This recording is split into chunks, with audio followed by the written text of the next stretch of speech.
BIONICLE Chronicles 3 Makuta's Revenge. Written by C.A. Hapka. Recording by Toatapio Nuva. Chapter 2 Symbols and Secrets. "Look out below!" Pohatu Nuva glanced up as he stepped out into the sandy main street of the desert village of Pokoro. A hail of stone rained down from the wall that surrounded the village. "Good job," he called to the workers atop the wall. "At this rate, you'll have this section of the wall repaired before sunset." "Thank you for the kind words, Toa," one of the workers called back. Pohatu glanced at Turaga Anawa, the leader of the village, who had followed him outside. "They'd better be careful about calling me Toa like that," he joked. "Especially when Toa Tahu is listening. It's supposed to be Toa Nuva now." Anawa chuckled. "Indeed," he agreed. "There have been a lot of changes on Matanui since you and the other Toa arrived." "Yes." Pohatu looked down at himself, still a little amazed at the changes in his own body. It was stronger and sleeker than ever, with gleaming silver armor highlighting his bronze and gold limbs and torso. His mask had changed too. Instead of its old, smooth, bullet-like shape, it was ridged and spiky and provided him with even stronger powers of speed. There was another shout from the direction of the village wall. Pohatu and Anawa watched as several large, beetle-like creatures hauled a large chunk of stone toward the broken section. A villager pointed and called out, and the creatures obediently turned slightly to the left. "Who would have thought it?" Pohatu said. "Not long ago we were fighting the Borak swarms. Now they're helping us repair the damage they caused."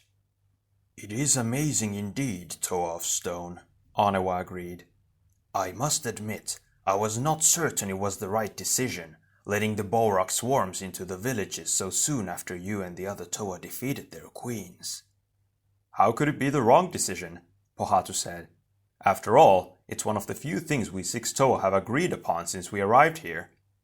It hadn't been long ago that he and the other Toa had first awakened on this island of Matanui. Even though the Toa were 6 heroes with one destiny, they didn't always find it easy to work together. But they had come together when it counted, most recently to defeat the Borak swarm sent by Makuta. In the end, the Toa had trapped the twin queens of the swarm, Kadak and Gadak, first with the help of the powerful Exo-Toa armor they had discovered in the queens' underground lair, and then by releasing the mysterious substance known as protodermis. At the same time, the Toa were exposed to the protodermis themselves and emerged from it changed into the Toa Nuva. "Besides," Pohatu went on as he watched the Borak maneuver a square chunk of rock toward the wall, "we know now that it was the Krana, the mysterious beings they carried within them, that controlled them. Now that the Krana have been removed, there is no reason to fear the swarms anymore." "Turaga! Turaga!" a shout interrupted their conversation. They turned to see a villager racing toward them. "What is it, Huki?" Anawa asked as the Matoran skidded to a stop before them. "Forgive the interruption, Pohatu Nuva," he said, "but something extraordinary has just happened." Pohatu and Anawa followed as Huki hurried back toward the center of the village. He led them to the village shrine known as the Po Suva. A crowd of Po Matoran had gathered there, clustered near the Suva's entrance. "Move aside," Huki shouted. "Let the Toa Nuva and the Turaga see." The villagers moved aside, murmuring with wonder. Pohatu saw a bronze-colored object hovering just above the ground. "What is it?" he wondered aloud, taking a step forward. It was about the size of his mask, with carved lines forming an angular pattern in its smooth surface. Turaga Anawa took in a sharp breath. "What?" Pohatu glanced at him. "Do you know what that thing is?" The Turaga frowned and began to tremble. "It is as it was foreseen." Tahu Nuva, the Toa of Fire, watched as Turaga Vakama set the strange object into a niche in the wall of the Ta Suva, the village's sacred shrine. "I still don't understand what it is," he said. "You say it's an icon, a symbol of my power. But what is its purpose? Where did it come from?" "That cannot be said, Tahu Nuva," Vakama replied, bowing before the icon. "It is a mystery shrouded in the mists of the past." Yes, Tahu murmured with a twinge of annoyance. There seems to be a lot of those. Tahu stepped outside the suva, but Vakama followed. Tahu Nuva, he said, please come back inside for a moment. I have something of importance to discuss with you. Vakama drew the Toa back into the dark quiet of the suva. I have been consulting with the Turaga of the other villages. We wanted to make sure you and the other Toa Nuva know that there is still work to be done, that becoming Toa Nuva does not end with your new looks and strength. There is a new set of Kanohi masks you must find to truly make use of all your new powers. New masks? Tahu grimaced slightly. Soon after the Toa's arrival on Mata Nui, they had set out to find the sets of Kanohi masks that would give them great powers. They had been hidden all over the island, and Makuta had set his vicious minions, the Rahi, to guard them. It should not be such a difficult task this time, the Turaga said. As you know, the Rahi no longer answer to Makuta, and with the Borak no longer a threat. Finding the masks should be as easy as a nice game of Koli, Tahu finished. All right, I suppose it's better to get this out of the way. Can you manage here without me for a while? Of course, Vakama replied. But... His voice trailed off. Yes, what is it? Tahu did his best to keep impatience out of his voice. Is there something else? There is. Vakama shifted his fire staff to the opposite hand. I don't know if the time is right. I don't know if any time would be right for this. And the wrong decision.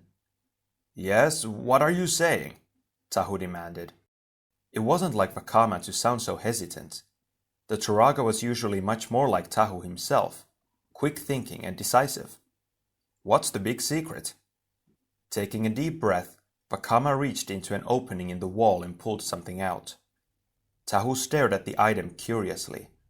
What is that? He asked, reaching toward it.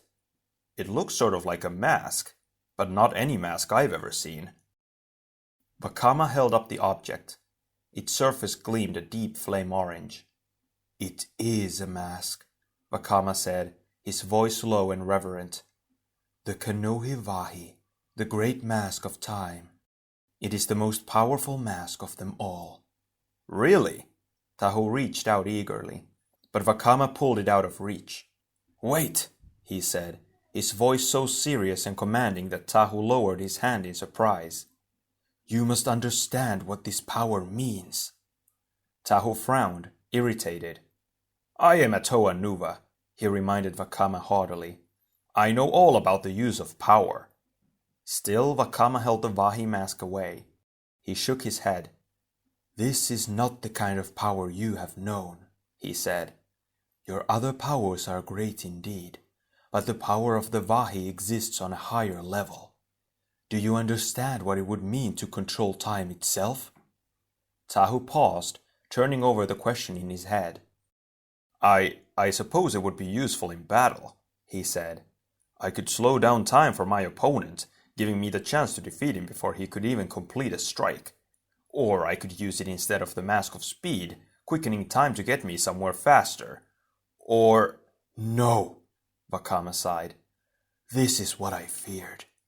You must think of the greater reality, Toa Tahu. For he who controls time controls reality, controls everything. Do you see?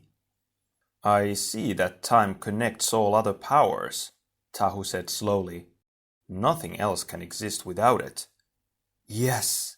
Vakama sounded pleased and relieved, though his voice still held an undercurrent of worry. Now you begin to understand. It's one thing to control time and with it all of reality, and another to lose control of it all.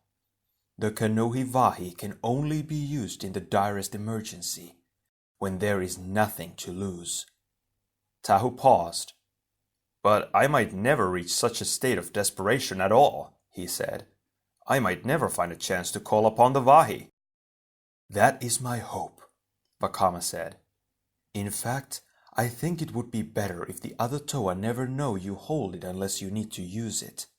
Can you accept that, Tahu Nuva? Tahu thought for a moment, struggling with the idea.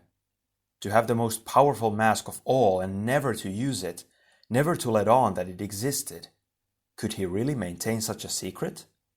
"Why me?" he blurted. "Why should I be the one to be given this responsibility?" "Why does anything on Motunui happen as it does?" Vakama responded. "We cannot know. We can only accept our destiny." Tahu sighed. Unity, duty, destiny. Such were the ideas the Matoran lived by. He glanced at Vakama, who was watching him carefully. How much did Vakama and the other Turaga really know about the Toa's destiny? He wondered. Did they see more of the future and the past than they told? "All right," he said at last. "I will do my best to protect this mask and its secrets." He reached again for the Kanohi Vahi, and this time Vakama allowed him to take it. End of chapter 2.